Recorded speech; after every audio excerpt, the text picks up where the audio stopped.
ನಮಸ್ತೆ. ನಾನು BC ಲೋಕೇಶ್ ಅಂತ advocate, high court of Karnataka. So ಇವತ್ತಿನ ದಿನ ಏನು ರಿಸರ್ವೇಷನ್ ಪಾಲಿಸಿ ಇರಬೇಕೋ ಬೇಡವೋ ಅನ್ನೋದು ಒಂದು ಚರ್ಚೆ ಇದೆ. ಸೊ ಈ ಒಂದು ಚರ್ಚೆಯಲ್ಲಿ ನನ್ನ ಅಭಿಪ್ರಾಯ ನಾನು ಸೂಚಿಸೋದಕ್ಕೆ ಇಷ್ಟಪಡ್ತೇನೆ. ಏನಂದ್ರೆ ಇವತ್ತು ರಿಸರ್ವೇಷನ್ ಪಾಲಿಸಿ ಬಂದು ಒಂದು 75 ಇಯರ್ಸ್ ಇಂದ ಇಂಡಿಪೆಂಡೆನ್ಸ್ ಆದ್ಮೇಲೆ ಇದುವರೆಗೂ ಹಿಡ್ಕೊಂಡು ಬರ್ತಾ ಇದೆ. ತಪ್ಪೇನಿಲ್ಲ, ರಿಸರ್ವೇಷನ್ ಇರೋದು ತಪ್ಪೇನಿಲ್ಲ. ಬಟ್ ಏನಂತಂದ್ರೆ 2-3 ಜನರೇಷನ್ ಅವ್ರಿಗೆ ಬೆನಿಫಿಟ್ ಆದ್ಮೇಲೆ 4th ಜನರೇಷನ್ ಬಂದಾಗ ರಿಸರ್ವೇಷನ್ ಕೊಡೋದೋ ಬೇಡವೋ, ವಾಟ್ ವಿ ಕಾಲ್ ದ ಕ್ರಿಮಿ ಲೇಯರ್ ಆಫ್ ಸೊಸೈಟಿ. ಸೊ ಅದ್ ಬಿಟ್ಟು ರಿಸರ್ವೇಷನ್ ಪಾಲಿಸಿ ಇವಾಗ ಲೇಡೀಸ್ಗೆ, ಎಸ್ಪೆಷಲಿ ಲೇಡೀಸ್ ಒಂದು 30 years back 40 years back diversified field, ಇವಾಗ ಅಡ್ವೊಕಸಿ ಇರ್ಬೋದು, ಇಲ್ಲ ಅಂತಂದ್ರೆ ಇಂಜಿನಿಯರಿಂಗ್ ಇರ್ಬೋದು, ಇಲ್ಲ ಮೆಡಿಕಲ್ ಇರ್ಬೋದು, ಕಡಿಮೆ ಇರ್ತಾ ಇತ್ತು. So reservation policy for ladies, reservation policy for backward ಅದು ಕಂಟಿನ್ಯೂ ಆಗಬೇಕು. ಬಟ್ ಅದಕ್ಕೆ ಒಂದು ಕಂಟಿನ್ಯೂಸ್ ಚರ್ಚೆ ಆಗ್ಬಿಟ್ಟು ಅದರಲ್ಲಿ ಲಿಟಲ್ ಬಿಟ್ ಆಫ್ ಕಂಡೀಷನ್ಸ್ ಹಾಕ್ಬಿಟ್ಟು ಮಾಡೋದ್ರಲ್ಲಿ ತಪ್ಪೇನಿಲ್ಲ. ನೋಡಿ, ಇವಾಗ ನನ್ಗೂ ನನ್ನ ಒಂದು ಸ್ಕೂಲ್ ಡೇಸ್ ಇಂದ ಮತ್ತೆ ಕಾಲೇಜ್ ಡೇಸ್ ಇಂದನೂ ಅಷ್ಟೇ ಸುಮಾರು ಜನ teachers backward community, forward community ಮತ್ತೆ ಎಲ್ಲಾ ತರದ ಇದ್ರಲ್ಲೂ ನಮಗೆ ಪಾಠ ಮಾಡಿದ್ದಾರೆ. ಕ್ವಾಲಿಟಿ ಟೀಚಿಂಗ್ ಇದ್ದೇ ಇರುತ್ತೆ, ಯಾವುದೇ ಒಂದು ಬಂದ್ರೂ ಕ್ವಾಲಿಟಿ ಟೀಚಿಂಗ್ ಇದ್ದೇ ಇರುತ್ತೆ.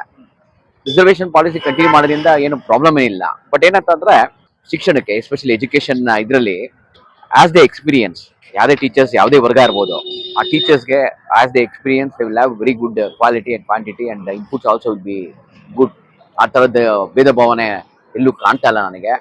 ಮುಂದೆ ಹೊರ್ಸ್ಕೊಂಡು ಹೋಗ್ಲಿ ಅನ್ನೋದು ನಾನು. ಇವಾಗ ನಾವು ಮೆಟ್ರೋಪಾಲಿಟನ್ ಸಿಟಿನಲ್ಲಿ ನಾವು ಇದು ಇಟ್ಕೊಂಡಿದ್ದೀವಿ ಬ್ಯಾಂಗ್ಳೂರಲ್ಲಿ. ಅದೇ ಥರ ಮೈಸೂರು, ಬೆಳಗಾಮು, ಧಾರವಾಡ ಎಲ್ಲ ಕಡೆನೂ ಇದೆ. ಎಲ್ಲಿ ಮೆಟ್ರೋಪಾಲಿಟನ್ ಎಜುಕೇಶನ್ ಎಲ್ಲ ಕಡೆನೂ ಇದೆ. ಫಾರ್ವರ್ಡ್ ಕಮ್ಯುನಿಟಿ ನಾವು ನೋಡ್ತಾ ಇದೀವಿ. ರಿಸರ್ವೇಷನ್ ಇರೋದ್ರಿಂದ ಎಲ್ಲೋ ಕಡೆ ಎಲ್ಲರೂ ಬಂದು ಒಂದು ಸ್ಥಿರತೆ ಇದೆ. ಅದರಲ್ಲಿ ಸ್ವಲ್ಪ ಅಮೆಂಡ್ಮೆಂಟ್ಸ್ ತರಬೇಕು, ಚೇಂಜಸ್ ಡೆಫಿನೆಟ್ಲಿ ತರಲೇಬೇಕು. ನಂದು ಒಂದೇ ಒಂದು ಇದು ನನ್ನ ವೇ ಆಫ್ ಥಿಂಕಿಂಗ್ ಏನಂತಂದ್ರೆ, ಇದರಲ್ಲಿ ಮೇನ್ ಮುಖ್ಯವಾಗಿ ಗಮನಿಸ್ಕೋಬೇಕಾದ ಅಂಶ ಏನಂತಂದ್ರೆ, ಒಂದು ಫೈನಾನ್ಷಿಯಲ್ ಸ್ಟೇಟಸ್ ಅಂತ ಯಾವಾಗ ತಲುಪ್ತಾರೋ, ಇನ್ಕಮ್ ಟ್ಯಾಕ್ಸ್ ರಿಟರ್ನ್ಸ್ ಇರ್ಬೋದು, ಇಲ್ಲ ಬೆನಿಫಿಟ್ಸ್ ಇರ್ಬೋದು, ಅದನ್ನ ಪರಿಗಣನೆ ಮಾಡ್ಕೊಂಡು ರಿಸರ್ವೇಷನ್ ಕಂಟಿನ್ಯೂ ಮಾಡಿದ್ರೆ ಅರ್ಥ ಇದೆ. ಇನ್ನೊಂದು 5 years or 10 years or may be ಇನ್ನೊಂದು 15 years reservation may be followed, keeping in mind the financial background of that particular individual. Lot of changes are happening.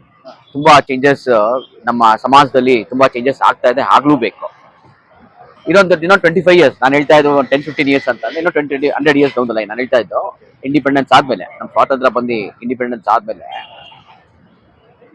Changes ಆಗ್ತಾ ಇದೆ.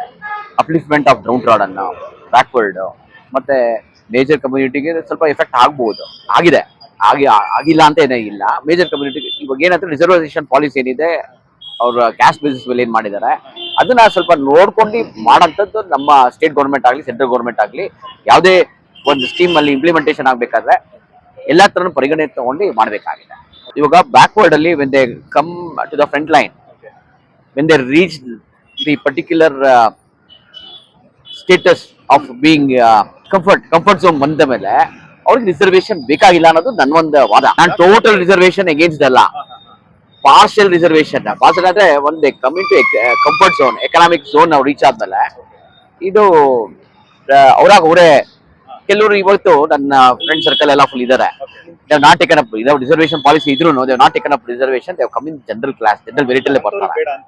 ಅಂತವ್ರಿಗೆ ಬೇಡ ಅಂತ ಅಷ್ಟೇ. ಹೌದು ಹೌದು ಹೌದು. ನಿಮ್ಮ ಪ್ರಕಾರ ಎಷ್ಟು ವರ್ಷಗಳ ಕಾಲ ಇದು ಹೀಗೆ ಮುಂದುವರಿಬೇಕು? Another 10 years, 15 years from now. ಸಾಮಾಜಿಕವಾಗಿ ಎಲ್ಲರೂ ಕೂಡ ಒಂದು ಜಾತಿ ವ್ಯವಸ್ಥೆ, ಶೋಷಣೆ ಅಂತ ನಿಲ್ಲೋ ತನಕ ಆಕ್ಚುಲಿ ಸ್ಟ್ರಿಕ್ಟ್ಲಿ ಸ್ಪೀಕಿಂಗ್ ಜಾತಿ ವ್ಯವಸ್ಥೆನೆ ಹೋಗ್ಬೇಕು. ಜಾತಿ ವ್ಯವಸ್ಥೆ ಇದೆಯಲ್ಲ, ಇವಾಗ ಏನಾಗುತ್ತೆ ಅಂದ್ರೆ, ಇವಾಗ ನಾವು ಬ್ಯಾಕ್ವರ್ಡ್ ಕಮ್ಯುನಿಟಿ ಅಂತ ಹೇಳ್ತೀವಿ. ಸೊ ಬ್ಯಾಕ್ವರ್ಡ್ ಕಮ್ಯುನಿಟಿ ಬಂದಾಗ ನಾನು ಆ ಕಮ್ಯುನಿಟಿ ಫೀಲ್ ಅಂತ ಇದೆಯಲ್ಲ, ಕ್ಲಾಸ್ ತಗೊಬೇಕು, ಮೆರಿಟ್. ಆಸ್ ಯು ಸೆಡ್, ಇವಾಗ ಬ್ಯಾಕ್ವರ್ಡ್ ಅಲ್ಲಿ ಅವ್ರಿಗೆ 1-2 ಜನರೇಷನ್ ಹಿಂದೆ, 3 ಜನರೇಷನ್ ಹಿಂದೆ ಇರ್ತಾರೆ. ಸೊ ಅವರು ಫಾರ್ವರ್ಡ್ ಅವ್ರಿಗೆ ಆಪರ್ಚುನಿಟಿ ಕೊಟ್ಟಾಗ, ಈ ರಿಸರ್ವೇಷನ್ ಪಾಲಿಸಿ ಏನ್ ಅಪ್ಲೈ ಆಗುತ್ತೆ, ಅವರಿಗೆ ಆಪರ್ಚುನಿಟಿ ಸಿಕ್ಕಿದಾಗ ಡೆಫಿನೆಟ್ಲಿ ಅವ್ರು ಗ್ರೋ ಆಗ್ತಾರೆ. ಎಲ್ಲರೂ ಗ್ರೋ ಆಗ್ಬೇಕು, ಈಕ್ವಾಲಿಟಿ ಬಗ್ಗೆ ಮಾತಾಡಬೇಕು. ಅಂಬೇಡ್ಕರ್ ಅವರು ಇದೇ ಹೇಳಿರೋದು, ಈ ಒಂದು ಸೊಸೈಟಿನಲ್ಲಿ ಈ ತರ ಒಂದು ಇರಬೇಕು ಅನ್ನೋದು ಒಂದು ರೂಲ್ ಮತ್ತೆ ಇದು ಮಾಡಿರೋದು ಕಾನ್ಸ್ಟಿಟ್ಯೂಷನ್ ಅಲ್ಲಿ ಫಂಡಮೆಂಟಲ್ ಇದು ಕೊಟ್ಟಿರೋದು. ಅಲ್ಟಿಮೇಟ್ ನೀವು ಜಾತಿ ವ್ಯವಸ್ಥೆ ಅಂತಕ್ಕಂಥ ಸರ್ವನಾಶ ಆದ್ರೆ ನಮ್ಮ ದೇಶ ಅಭಿವೃದ್ಧಿ ಆಗುತ್ತೆ. 100%. ನಾವು ಮಾನವೀಯರಾಗಿ ಮನುಷ್ಯರಾಗಿ ಬದುಕೋದಕ್ಕೆ ಅವಕಾಶ. 101%. ತುಂಬಾ ಥ್ಯಾಂಕ್ ಯು ಸರ್. ಒಂದು ನಮ್ಮ ಫ್ರೆಂಡ್ ಜೊತೆ ನಾನು ಆಡ್ ಮಾಡಬೇಕಾಗಿದೆ, ಇದನ್ನ ಮರ್ತಿದ್ದೆ ನಾನು ಹೇಳೋದಕ್ಕೆ. ಏನಂತಂದ್ರೆ ಮುಖ್ಯವಾಗಿ ನಾವು ಗಮನಿಸ್ಕೋಬೇಕು, ಏನು ರಿಸರ್ವೇಷನ್ ಪಾಲಿಸಿ ಏನಿದೆ ಇವತ್ತು, ನೀವು ರೂರಲ್ ಹೋಗಿ, ರೂರಲ್ ಬ್ಯಾಕ್ ಗ್ರೌಂಡ್ ಅಂದ್ರೆ ಇವಾಗ ನಾನು ಹೇಳ್ತಾ ಇರೋದು ಮಫಸಲ್ ಏರಿಯಾ ಹೌದು ಗ್ರಾಮೀಣ ಇವಾಗ್ಲೂ ಅಲ್ಲಿ ರಿಸರ್ವೇಶನ್ ಬಗ್ಗೆ ಅವ್ರಿಗೆ ಅರಿವೇ ಇಲ್ಲ ಸರಿಯಾಗಿ. ಅನ್ಫಾರ್ಚುನೇಟ್ ಏನಂದ್ರೆ ರಾಜ್ಯ ಸರ್ಕಾರ ಆಗ್ಬೋದು, ಸೆಂಟ್ರಲ್ ಗೌರ್ಮೆಂಟ್ ಇರ್ಬೋದು, ಅವ್ರು ಏನಂತಂದ್ರೆ ಪೇಪರ್ ಅಲ್ಲಿ ಇದಿರುತ್ತೆ, ಬಟ್ ಅವ್ರಿಗೆ ತಿಳಿಸ್ಬೇಕು ಗೌರ್ಮೆಂಟ್ ಸ್ಕೀಮ್ಸ್ ಏನಿದೆ, ರಿಸರ್ವೇಶನ್ ಪಾಲಿಸಿ ಏನಿದೆ, ಅದು it is not reaching the people. So ಇವಾಗ ಏನೋ ಸೋಷಿಯಲ್ ಮೀಡಿಯಾ ಮತ್ತೆ ಇದು ಇವಾಗ ನಮ್ಮಂತವ್ರು ಇಲ್ಲ ನಿಮ್ಮಂತವ್ರು ಬಂದು ಇಲ್ಲಿ ಇವಾಗ ಎಲ್ಲ social media is playing A very vital role. So ಇವಾಗ ಏನಾಗಿದೆ ಸ್ವಲ್ಪ ಅರಿವು ಬಂದಿದೆ, ಮುಂದೆ ಬರ್ತಾ ಇದಾರೆ. ಆ ಒಂದು ರೀಸನ್ ಅಲ್ಲಿ ನಾನು ಇವಾಗ್ಲೂ ನಾನು ಸುಮಾರು ಕಡೆ ನಾನು ಕರ್ನಾಟಕ ಮತ್ತೆ ಭಾರತ ದೇಶ ಫುಲ್ಲು ಸುತ್ತಿ ಬಂದಿದ್ದೀನಿ, ನೋಡ್ತಾ ಇದ್ದೀನಿ. ಇನ್ನ ರೂರಲ್ ಏರಿಯಾದಲ್ಲಿ ಇನ್ನ ಅದೇ ತರ ಇದೆ. ಅಂದ್ರೆ ಶಿಕ್ಷಣ ವ್ಯವಸ್ಥೆ ಏನಿದೆ ಅದರಲ್ಲಿ ಬದಲಾವಣೆ ತರಬೇಕು, ರಿಸರ್ವೇಶನ್ ಪಾಲಿಸಿ ಇನ್ನ ಕಂಟಿನ್ಯೂ ಆಗಬೇಕು, ಬಟ್ ಸ್ವಲ್ಪ ಲಿಟಲ್ ಬಿಟ್ ಆಫ್ ಮಾಡಿಫಿಕೇಶನ್ ಅಷ್ಟೇ ನನ್ನ ವಾದ. Thank you. ಬ್ಯಾಂಗ್ಳೂರಲ್ಲೇ 53 ವರ್ಷ ಇದೆಲ್ಲ ಇಲ್ಲೇ ನನಗೆ ಯಾವ ಜಾತಿನೂ ಇಲ್ಲ, ಮಾನವ ಮೌಲ್ಯ ಇರೋಂಥ ಒಂದು ಥಿಂಕಿಂಗ್ ಅಷ್ಟೇ. I never discriminate any one with caste it ಅಲ್ಲ, ಏನೇ ಇದ್ರು ಸಮಾನತೆಯಿಂದ ನೋಡೋಂಥದ್ದು. ಎಲ್ಲರೂ ಮಾನವರೇ ಬರುತ್ತೆ. ಮಾನವೀಯತೆ ಮೌಲ್ಯ ಇರಬೇಕು. ಅವರು ಅದೇ ತಾನೇ ಹೇಳಿದ್ರು. That is what is all. ಅವರು ಕೂಡ ಅದೇ ಹೇಳಿದ್ರು. ಏನಾದ್ರೆ ಜಾತಿ ವ್ಯವಸ್ಥೆ ಮೇನ್ ಇದಂತೂ ಜಾತಿ ವ್ಯವಸ್ಥೆ ಹೋಗ್ಬೇಕು. ಅದರಿಂದ ಆಮೇಲೆ ಇನ್ನೊಂದೇನಂದ್ರೆ ಯಾವುದೇ ತರ ಮುಜುಗರ ಇರಬಾರ್ದು. ಯಾವುದೇ ಇವಾಗ ಜಾತಿ ಟೋಟಲ್ ಆಗಿ ತೆಗಿಯೋಕ್ಕೂ ಆಗಲ್ಲ. ಅವ್ರ ಮನೆಯಲ್ಲಿ within the 4 walls of their house or they go to temple, mosque, church, gurdwara ಇಲ್ಲಿ ಹೋಗ್ತಾರೆ. ಅವ್ರ ರಿಲಿಜಿಯಸ್ ಪದ್ಧತಿ ಏನಿರುತ್ತೆ, ಕಸ್ಟಮ್ಸ್, ಟ್ರೆಡಿಷನ್ಸ್, ಯೂಸೇಜಸ್ ನಾವು ತೆಗಿಯಕ್ಕೆ ಬರಲ್ಲ. ಕಸ್ಟಮ್ಸ್, ಯೂಸೇಜಸ್, ಟ್ರೆಡಿಷನ್ಸ್ ಎಲ್ಲ ಫುಲ್ ಕಂಟಿನ್ಯೂ ಆಗುತ್ತೆ. ಬಟ್ ಏನಂತಾರೆ ಪಬ್ಲಿಕ್ ಅಲ್ಲಿ ಬಂದಾಗ it should not be there. They should not be any disparity, discrimination and inequality ಅಷ್ಟೇ.